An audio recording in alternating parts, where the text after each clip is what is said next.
Okay, so what I'm probably going to do is make a story, which is like a made character I'm about to make here will ask you to retrieve an item for him. Then he will open up a door or like a trap door and then let you through to finish the level. So I'm going to build him first. So I'm going to build him out of, I'm going to use this guy. So this guy actually has a special magic mouth on him, and we can tweak this mouth and make him say whatever we like. So he's going to say, bring me a ruby. Right, so next thing I want to do is build a door or some sort of barrier that he's going to have preventing us from continuing. So I'm going to make it out of stone, I think. Okay, so that's like going to be our barrier. I'm going to put like a metal door actually into the barrier so that this can slide up. So I'll do that by drawing through the two shapes like that. And the final thing I'm going to do is keep it all up with this really useful material called dark matter, which is this one here. What dark matter is basically like an anti-gravity immovable object. You could put a giant blob of dark matter up in the sky there, and of course then we've got something we can attach the door to. So when the door moves, it'll move up towards this up here. So I'm going to use a chain, attach it up here. Like the winches in our game basically look like these chains. I'm going to leave the maximum length alone because that's its current sort of length.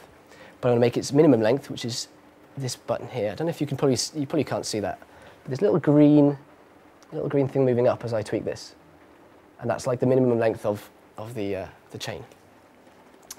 And I think the time is going to take 4 seconds to go up. That seems fine to me. That'll do. And here's when it all falls over. Hopefully not, but if I undo this, it should show some sort of...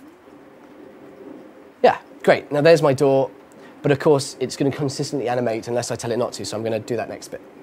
So the next thing I'm going to do is make this ruby that he's asked for. I'm then going to use a sticker, a nice bright red sticker to colour our ruby.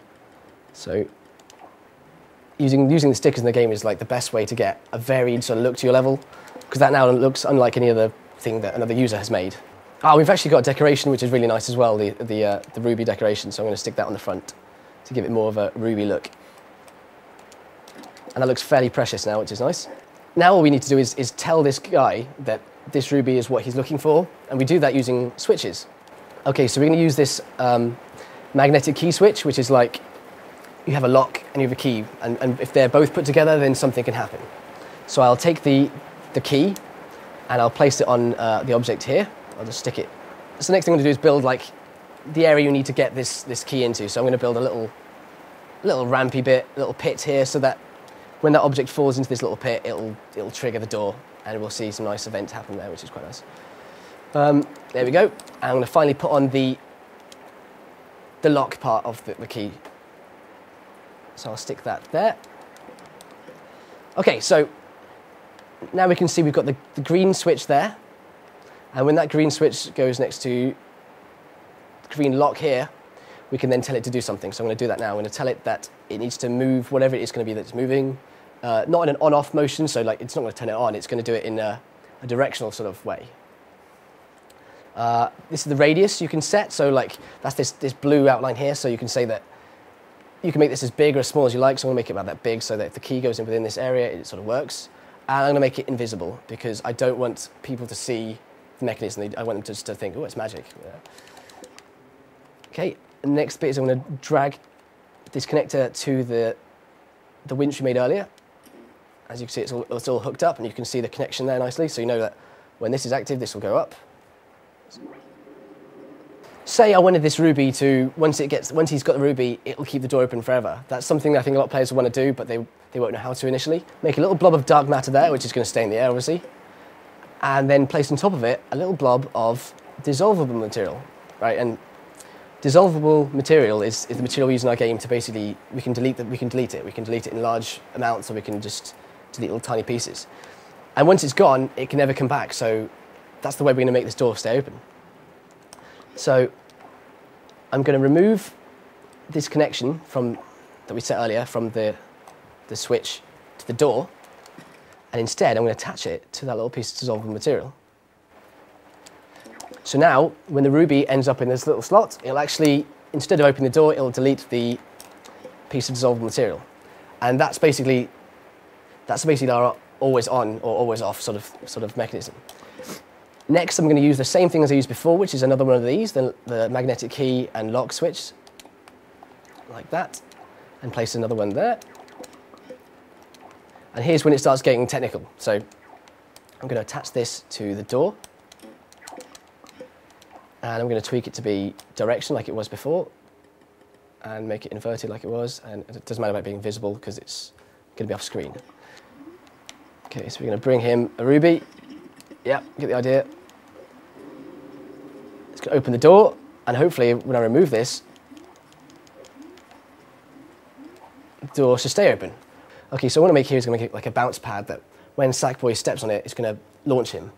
Okay, so actually I might show you something that I use quite a lot that we don't often show off, which is we use grids and we use different camera views, which we can do. So this was something that was born out of necessity once again by us level designers. We were like, it's really hard to see sometimes whereabouts this object is. So if we put this front view on, it actually takes all the perspective out of the level, and you're able to see everything from a flat sort of front view, and I think that's really important that people can find that, because I really like it.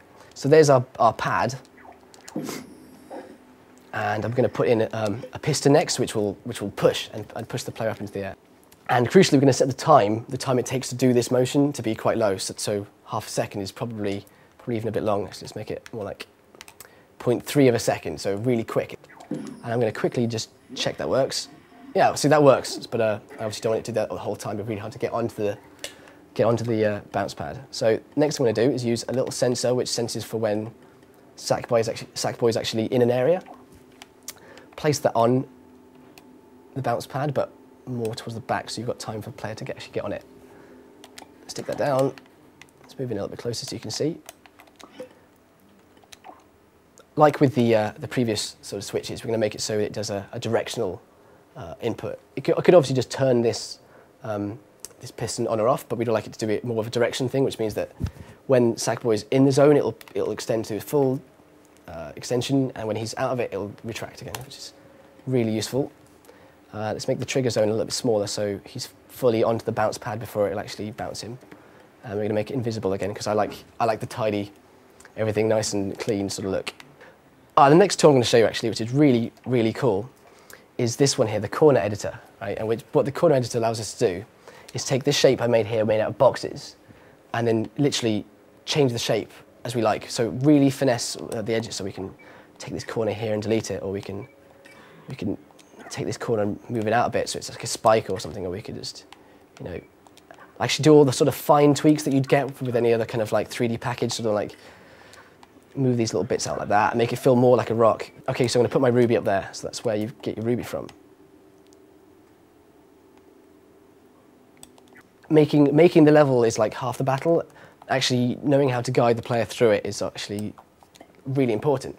So, for instance, we've had so many sections of the game where you've had a little tiny camera zone, like a little tilts to give people an idea, or a light that goes on in a room, so you know that room is now lit up. It's like a cue to go through and start playing. So actually what I'm going to do next is make a camera zone, which once you've done your task, bring the ruby to him, it's actually going to turn on, show you the door open, and then just guide you on, and that'll probably be one of the last elements we'll do. There's two things we can do with this camera zone. We can set, first of all, how the camera actually behaves. So I'm going to do it something like that. So it looks up at this grand door, and it's going to be zoomed out a little bit. And that's how I want it to look when you've done the thing you want it to do. I'll do that. And what sort of like area we've got for, say basically, if Sackboy walks inside the square, it's going to do that, the camera look. I want it to happen only if the door opens.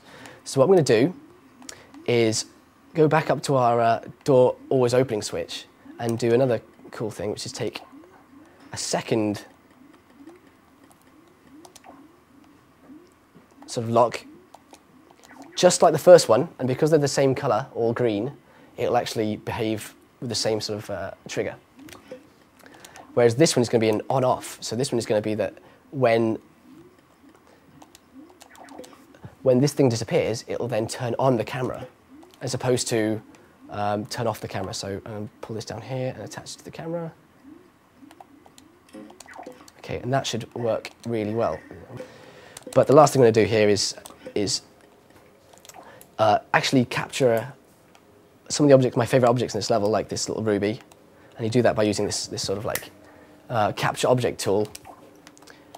Take a picture of that. So I've got that in my objects saved there, and I might take a picture of maybe my door. Maybe my door will be quite cool to give away. So we just do that, like zoom out. And I'm going to give those away in the scoreboard. So what I do is I can actually tweak the scoreboard and say, if you complete the level, you get maybe the ruby, but if you complete the level, what we call acing the level, which is complete the level without losing any lives, we'll give away the door. So it gives players an incentive to go back and play again and basically get better at the level until they win all the rewards, which is quite cool. And the final thing is this, this shareable box, which I like to keep not ticked. What that means is that people who can win these items, they can't give it to anyone else. They can only keep it for themselves. This means that other players will need to come to your level and play your level to get the cool items. So we're seeing that quite a lot on the beat already, like clever rocket cars and contraptions that people made in different vehicles. And they're almost, people will often ask each other, like, where did you get that airship or whatever? I don't know, some sort of contraption. And they say, oh, I got it from this level, go and play it. And then they go and play it, and it's a really good community driver, I think. Okay, so I think this will be the final play now. Okay, so as we've seen a million times before, bring me a ruby.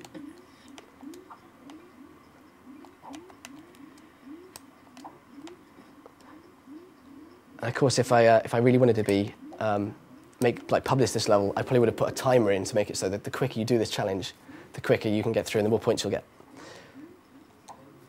And it shows you the scoring sequence, which is really important. It says that you've won this ruby, and for not dying, you also win the door, which is really cool. And that's basically it.